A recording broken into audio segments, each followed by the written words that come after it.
अरे कभी चांद को देखा और सोचा ये हमेशा एक ही साइड क्यों दिखाता है। चाहे तुम न्यूयॉर्क में हो या टोक्यो में या फिर मुंबई में, हमेशा फैमिलियर सा चेहरा with same craters and pattern भी सेम दिखते हैं। लेकिन क्यों?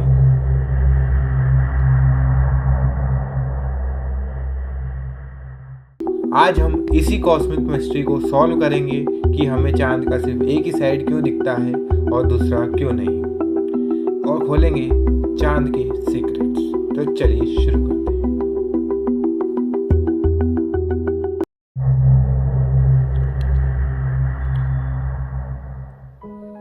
चलो शुरू करते हैं बेसिक से। चांद का लुक कभी चेंज नहीं होता है हमारे लिए। चाहे तुम कहीं भी हो, वही साइड दिखाता है, वही iconic craters and dark patches. लेकिन क्यों? क्या चांद स्टक है या ये स्पिन नहीं करता? इसका आंसर है ये स्पिन करता है, पर इसका एक बड़ा रीज़न ये है कि हमें सिर्फ एक ही साइड दिखाता है। चलो इसको समझते हैं ऐसा क्यों है।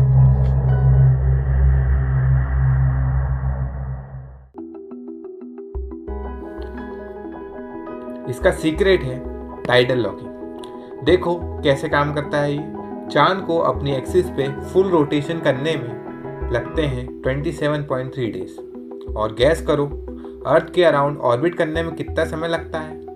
हाँ, वही 27.3 डेज। ये एक परफेक्ट मैच की वजह से चांद की एक ऑर्बिट में एक ही बार स्पिन करता है और हमेशा वही फेस अर्थ की तरफ रखता है। लेकिन ऐसा क्यों होता है? सब ग्रेविटी का खेल है। बिलियन सालों से अर्थ की ग्रेविटेशनल पुल ने चांद के रोटेशन को स्लो किया, जब तक ये उसके ऑर्बिट के साथ परफेक्टली सिंक में ना आ गया, जहां अर्थ और मून एकदम परफेक्ट स्टेप में है। इसलिए हम एक ही साइड देख पाते हैं चांद का।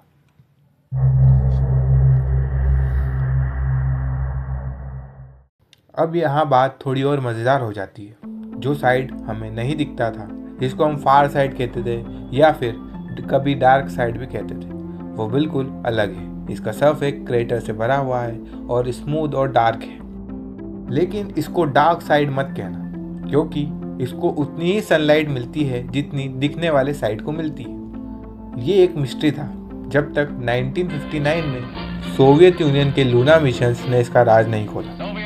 लूना 2 जो 12 सितंबर 1959 को लॉन्च हुआ, वो पहला स्पेसक्राफ्ट था जिन्होंने चांद के सरफेस को टच किया और उसकी सरफेस में जाकर क्रैश हो गया। और फिर लूना 3 ने अक्टूबर 1959 में फार साइड की पहली फोटोज ली, जो हमें अर्थ से कभी नहीं दिखता था। चांद के सीक्रेट्स को दुनिया के सामने लाया, और थोड़ा फैमिलियर पर थोड़ी अलग वाइब के साथ।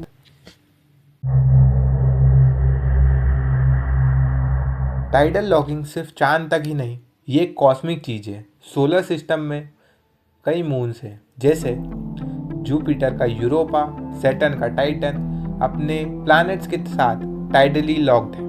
ये एक नेचर का तरीका है ग्रेविटेशनल टग ऑफ वॉर में बैलेंस बनाने का। प्लस टाइडल लॉकिंग हमारे लूनार एक्सप्लोरेशन को अफेक्ट करता है। जब हम रोवर भेजते हैं या लूनार बेसिस प्लान करते हैं तो मोस्टली नियर साइड पे फोकस करते हैं, क्योंकि वहाँ से अर्थ पे कांटेक्ट करना आसान है। सोचो, फार साइड से घर कॉल करना अर्थ से डायरेक्ट स्ट्रेट लाइन नहीं है। इसलिए टाइडल लॉकिंग हमारे लूनार एडवेंचर्स को शेप देता है।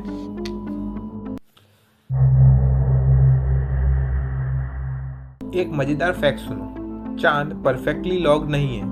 ये थोड़ा सा वॉबल करता है, जिसको हम लिब्रेशन कहते हैं। इसकी वजह से हमें टाइम के साथ उसका ऑलमोस्ट 59% सरफेस दिख जाता है। कूल ना? अब तुम क्या सोचते हो, क्या फार side of the moon visit करोगे? इस साइड जो हम देखते हैं और हमें पसंद है। अपने थॉट्स कमेंट में शेयर करो।